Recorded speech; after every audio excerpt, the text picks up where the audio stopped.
গাজল rail station পরিদর্শনে উত্তর মালদার সাংসদ খগেন মুর্মু ও গাজলের বিধায়ক চিন্ময় দেব বর্মন তারা আজ গাজল রেল স্টেশনের বিভিন্ন জায়গা পরিদর্শন করেন এবং ঘুরে দেখেন যাতে গাজল রেল স্টেশনে আরো উন্নয়ন করা যায় সে বিষয় নিয়ে খতিয়ে দেখেন। রেল স্টেশন থেকে গাজল শহরে আসার যে রাস্তা সেই রাস্তার অবস্থা খুব খারাপ, সেই রাস্তাও তারা পরিদর্শন করেন। এই রাস্তার দুপাশ দিয়ে দ্রুত ড্রেন তৈরি করা হবে সে বিষয়টা নিয়েও এদিন দেখাশোনা হয়।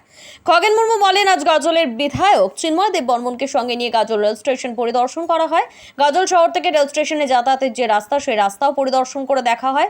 তিনি বলেন এই রাস্তার অবস্থা খুবই বেহাল, অল্প বৃষ্টিতে জল জমে যাচ্ছে, তাই এই রাস্তার দুপাশ দিয়ে ড্রেন তৈরি করা হবে, নিকাশি ব্যবস্থা ঠিক করা হবে। এই ড্রেনের জন্য 1,29,00,000 টাকা বরাদ্দ করা হয়েছে।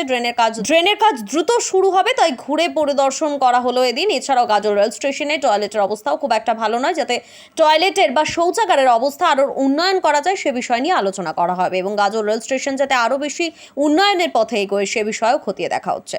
যাতে দূরপাল্লা ট্রেন গাজল রেল স্টেশনে দাঁড়ায় সেই ব্যবস্থাও করা হবে, কেননা দিন দিন ট্রেনের সংখ্যা বাড়ছে, মানুষ যাতে সুষ্ঠু পরিষেবা পায় সে বিষয়ে খতিয়ে দেখার আশ্বাস দেওয়া হয়েছে। Bureau report, RN Bangla. Picture quality দিকে রাখলাম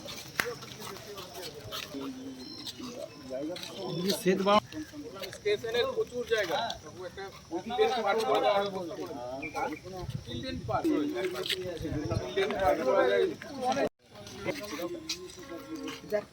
सीमेंट একটু মানলে হয়ে যাবে অবশ্যই।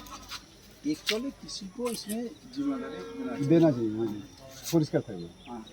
কাউকে যদি এখানে দায়িত্ব দিয়ে স্টেশনে সুইপার যেমন অধীনে গাজল রেলওয়ে স্টেশন আমাদের এই রাস্তা এই যে রেলওয়ে স্টেশনে আসতে গিয়ে আমাদের যে ন্যাশনাল 512 NH-এর থেকে আমাদের স্টেশন পর্যন্ত যাওয়ার যে রাস্তা আছে মানে কানেক্টিং রোড স্টেশন, তো এই রোডটা দীর্ঘদিন ধরে একেবারে বেহাল অবস্থা ছিল। এই রাস্তাটাকে যাতে মেরামত করা হয় এবং এটা দেখতে পাচ্ছেন যে আমাদের জল একটু বৃষ্টি হলেই জল জমে যায়, সেই জন্যে এটাও আমাদের প্রস্তাবের মধ্যে ছিল যে রাস্তার দুধারে একটা ড্রেন করে দেওয়া। তো সেই ড্রেন আমাদের এখন ড্রেনেরও এই প্রস্তাবের মধ্যে আছে। টোটাল 1,30,00,000 টাকার একটা স্যাংশন আছে, মানে সব মিলিয়ে হয় এটা হচ্ছে 1,29,00,000 টাকার কাজ হবে অ্যাকচুয়ালি। বাকি অনেক সব পেপার ওয়ার্কস আছে, অন্যান্যগুলো আছে। তো 1,30,00,000 টাকার যে প্রপোজাল সেটা আজকে স্যাংশন হয়েছে এবং তার ভিত্তিতে কাজ শুরু হবে।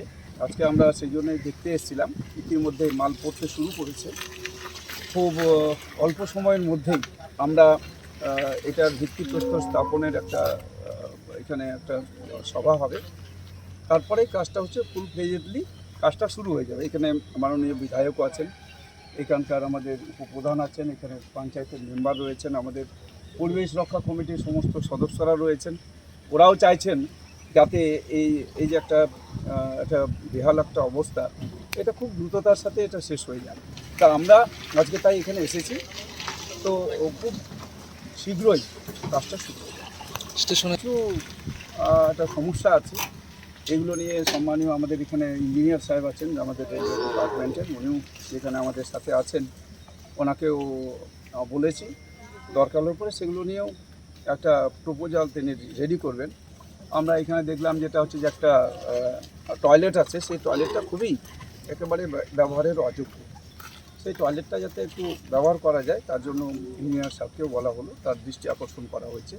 বাকি এখানে যে কাজগুলো আছে যেমন এখানে আমাদের ট্রেন তো অনেক, এখানে ট্রেনের সংখ্যা বেড়েছে, আরও ট্রেন এখানে আমরা চেষ্টা করছি আরও বেশি ট্রেন দেওয়ার জন্য, যাতে এখান থেকে যে আমাদের দূরপাল্লার ট্রেনও আমরা যাতে এখান থেকে আমরা ছাড়তে পারি সেরকম একটা প্রচেষ্টাও চলছে। তো সেট বা এখানে আমাদের যে যাত্রী যে তাদের হচ্ছে বসার জন্য সিটিংয়ের ব্যবস্থা সেটাও আমরা দেখছি, একটু সিটিং অ্যারেঞ্জমেন্টটা যাতে বাড়ানো যায়। এইসব বিষয়গুলো পরবর্তীতে আমরা একটু দেখছি এবং আলোচনা করছি।